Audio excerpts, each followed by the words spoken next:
Hi everyone, welcome to GK hub. Present మనం Suzlon energy limited గురించి discuss చేసుకుంటున్నామండి.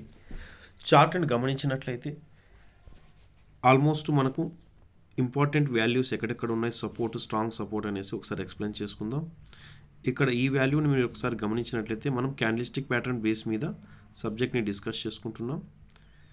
So ఇది ఒక స్ట్రాంగ్ సపోర్ట్ అయితే అవుతుందండి. ప్రజెంట్ మార్కెట్ ఈ యొక్క వాల్యూకి ఎబోవ్ ఉంది కాబట్టి.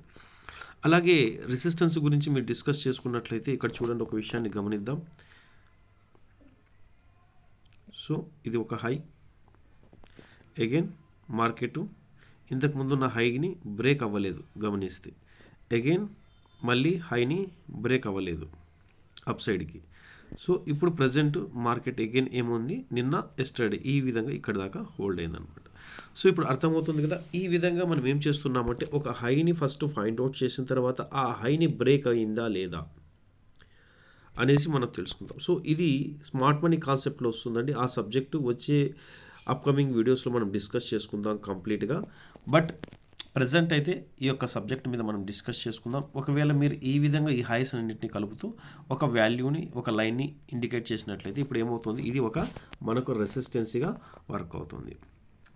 సో ఇప్పుడు ఏమవ్వాలి అంటే ఈ విధంగా మీరు గమనిస్తే ఖచ్చితంగా ఈ యొక్క సపోర్ట్ దగ్గర నుంచి మార్కెట్ అప్ సైడ్ మూవ్ అవుతున్నప్పటికీ ఈ యొక్క రెసిస్టెన్స్ చూడండి 1 2 3 4 టైమ్స్. సో 4 టైమ్స్ అయినా ఈ యొక్క రెసిస్టెన్సీ హై వాల్యూ ఎప్పుడంటే 11 జూన్.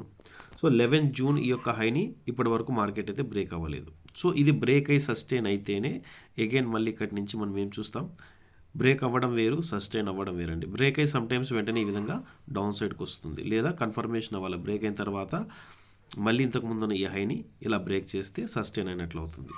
సో ఈ విధంగా బ్రేక్ అయ్యి సస్టైన్ అయినప్పుడు మార్కెట్ మళ్ళీ అగైన్ అప్ సైడ్ మూవ్ అనేది మనం చూస్తాం సుజలాన్ ఎనర్జీలో. సో ఇంపార్టెంట్ లెవెల్స్ గురించి డిస్కస్ చేసుకున్నట్లయితే 69.22 అనేది ప్రజెంట్ మనకు రెసిస్టెన్స్గా వర్క్ అవుతుంది. మార్కెట్ 65 దగ్గర ఉంది సుజలాన్ ఎనర్జీ. సో సపోర్ట్ మనం గమనించినట్లయితే 59.77 అవుతుంది.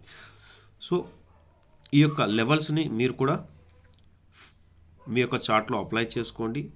ఏ విధంగా మార్కెట్ మూవ్ అవుతుందనేసి గమనించండి. So time to time entry ఇవ్వడం ఇంపార్టెంట్ అండి మార్కెట్లో. అలాగే రైట్ టైంకి మార్కెట్లో ఉన్న ప్రాఫిట్ని బుక్ చేసుకొని ఎగ్జిట్ అవ్వడం కూడా అంతే important. So entry important and exit కూడా అంతే ఇంపార్టెంట్ అండి. ఓకే ఫ్రెండ్స్, చాలామంది ఏం చేస్తుంటారంటే వచ్చిన ప్రాఫిట్ని మళ్ళీ అగైన్ కాస్ట్ టు కాస్ట్ ఎక్కడ కొన్నారో అక్కడికి వచ్చేంత వరకు అలాగే హోల్డ్ చేస్తుంటారు. ఎందుకంటే ఏదైనా ఒక స్టాక్ ఎంత మంచిదైనప్పటికీ కూడా, ఎంత బాగున్న ఫండమెంటల్కి ఒక మూమెంట్ తర్వాత ఖచ్చితంగా ప్రాఫిట్ బుకింగ్ అనేది ఉంటుందండి. ఆ ప్రాఫిట్ బుకింగ్ టైంలో అది మళ్ళీ మనం ఎక్కడైతే బై చేసామో అక్కడ దాకా వస్తుందా లేదా అనేసి ఈ క్యాండిల్స్టిక్ ప్యాటర్న్ బేస్ మీదనే మనం అర్థం చేసుకోగలుగుతాం. సో ఈ విధంగా మార్కెట్లో ఎంట్రీ ఇంపార్టెంట్, అలాగే వచ్చిన ప్రాఫిట్ని మనము రైట్ టైంలో ప్రాఫిట్ బుక్ చేసి బయటికి రావడము important. So entry and exit అనేది చాలా ఇంపార్టెంట్.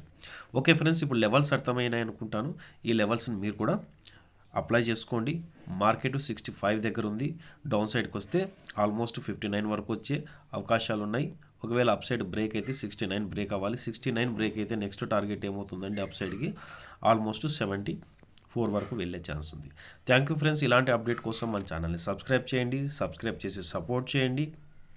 ఎప్పటికప్పుడు మన సబ్స్క్రైబర్స్ ఎవరు అడిగినా కానీ పలానా స్టాక్ గురించి ఎక్స్ప్లెయిన్ చేయండి, దాని లెవెల్స్ గురించి ఎక్స్ప్లెయిన్ చేయాలంటే ఖచ్చితంగా మనము ఎక్స్ప్లెయిన్ చేస్తుంటాము. సో అలాగా మీరు కూడా ఏదైనా స్టాక్ హోల్డ్ చేసినట్లయితే కామెంట్లో తెలియజేయండి. వాటి లెవెల్స్ గురించి కావాలనుకుంటే ఖచ్చితంగా ఈ విధంగా వీడియో రూపంలో మీకు అప్లోడ్ చేయబడుతుంది.